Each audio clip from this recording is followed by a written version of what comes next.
Pemirsa, di seputar Bali edisi malam ini kami tayangkan wawancara eksklusif bersama Direktur Jenderal Sumber Daya Iptek dan Dikti, Kemenristek Dikti Profesor Dr. Ali Gufron Mukti. Selamat menyaksikan. Indonesia. Pemirsa Bali TV dimanapun Anda berada, senang sekali saya Dewi Farah kembali hadir dalam wawancara eksklusif untuk edisi hari ini. Dan senang sekali tentunya untuk narasumber yang telah hadir pada kesempatan ini, yaitu Dirjen Sumber Daya Iptek Dikti, pemirsa. Yaitu Profesor Dr. Ali Gufron Mukti, MSc PhD, yang telah hadir juga bersama kita. Halo, Prof. Gufron, bagaimana kabarnya? Baik, Mbak Vera. Ya, tentunya senang sekali ya kita akan berbincang terkait bagaimana untuk strategi perkembangan dari pendidikan, pemirsa. Dan ternyata Prof. Gufron bisa diinformasikan bagaimana terkait program kebijakan prioritas dari Dirjen Dikti tersebut.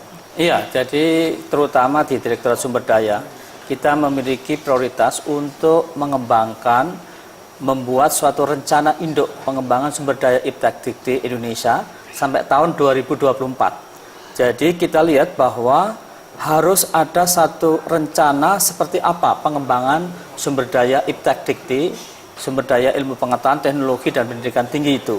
Dan ini kita mulai dari tiga profesi. Satu, dokter, ya, itu berapa jenis dokter, tenaga kesehatan yang lain, perawat, bidan, dan lain-lain. Kemudian insinyur, baik insinyur terutama kaitannya dengan prioritas pembangunan infrastruktur, ada 15 jenis insinyur dan semuanya itu kurang. Kemudian yang ketiga yaitu guru. Jadi kita menyusun ya, mengenai kebutuhan dosen dan guru. Baik, bagaimana untuk upaya meningkatkan sistem tersebut? Iya, untuk meningkatkan itu kita selalu susun berapa kebutuhannya, sehingga nanti dengan demikian program-program studi yang dibuka oleh universitas-universitas, oleh perguruan tinggi harus relevan dengan kebutuhan itu, sehingga hasil dari proses pendidikan itu bisa langsung mendapatkan pekerjaan karena sesuai dengan kebutuhan prioritas pembangunan Indonesia. Iya, itu dia, Prof. Gufron.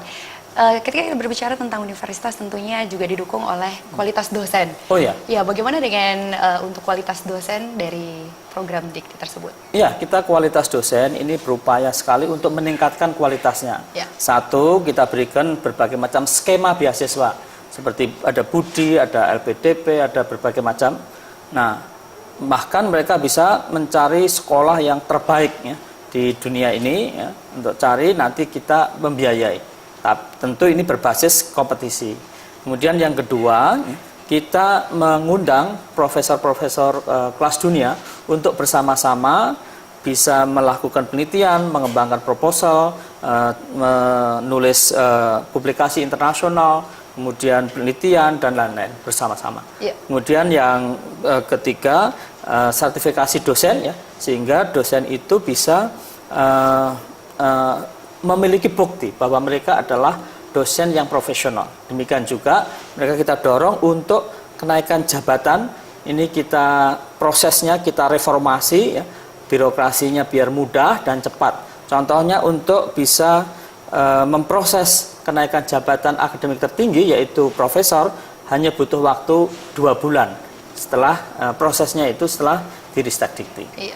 Dan untuk standar mutu serta pengawasan untuk para dosen. Untuk para dosen ya ini standarnya baru tahun 2017 ini adalah tahun istimewa bagi dosen Indonesia karena mulai kita lakukan sebuah evaluasi dan kita keluarkan kebijakan dengan Kemenristek Dikti nomor 20 yang intinya seorang dosen harus memahami tugas dan fungsi pokoknya, kemudian melakukan juga penelitian selain melaksanakan di dalam perguruan tinggi yang lain dan publikasi internasional. Gitu.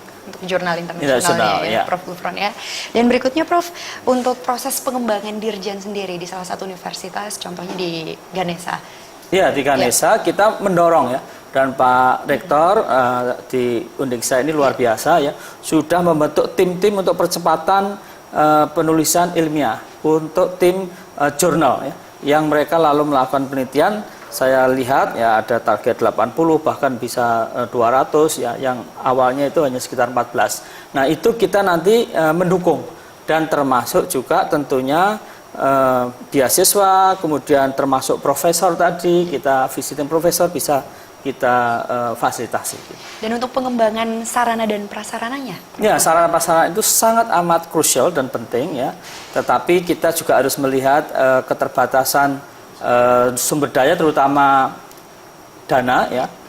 Nah, untuk kita bisa memanfaatkan yang sudah ada alternatif pendanaan lain seperti PNBP, kemudian juga semacam KPBU ya, dan lain-lain sumber daya yang kita manfaatkan, tapi nanti di APBN perubahan kalau bisa juga ada semacam dana-dana yang cukup untuk pengembangan infrastruktur, lab ya, termasuk gedung-gedung, termasuk hal-hal lain yang sifatnya itu memang sangat diperlukan, terutama laboratorium itu. Ya, bagaimana untuk program kedepannya? Ya, program kedepannya ya kita seluruh Indonesia ini ada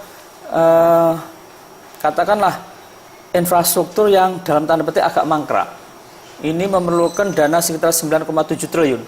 Untuk itu berbagai macam skema termasuk nanti kita bisa dana hibah, dana utang, kerjasama swasta atau public private partnership, kemudian KPBU tadi, kemudian suku ya, dan berbagai macam skema untuk kita bisa mengatasi infrastruktur termasuk lab ke depannya. Ya, dan untuk yang terlibat, Prof. Gufron, untuk pengembangan masing-masing bidang tersebut? Iya, yang terlibat banyak hal ya. Tentu di Kementerian Ristek Dikti sendiri, Kementerian Keuangan, kemudian juga kita dengan kementerian-kementerian lain terkait, termasuk juga swasta.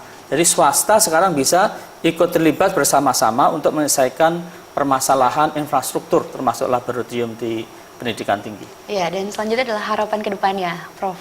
Iya, kita harapan ke depan ya untuk universitas-universitas di Indonesia, khususnya di Bali, satu ya, untuk bisa menghasilkan sumber daya manusia yang betul-betul memiliki integritas moral yang tinggi, tapi siap ya untuk bekerja dan sudah memiliki kompetensi yang tinggi.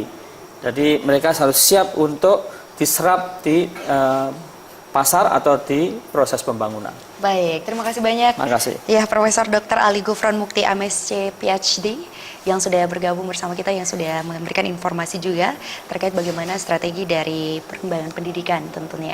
Dan terima kasih sekali juga untuk pemirsa Bali TV yang sudah menyaksikan wawancara eksklusif untuk edisi hari ini.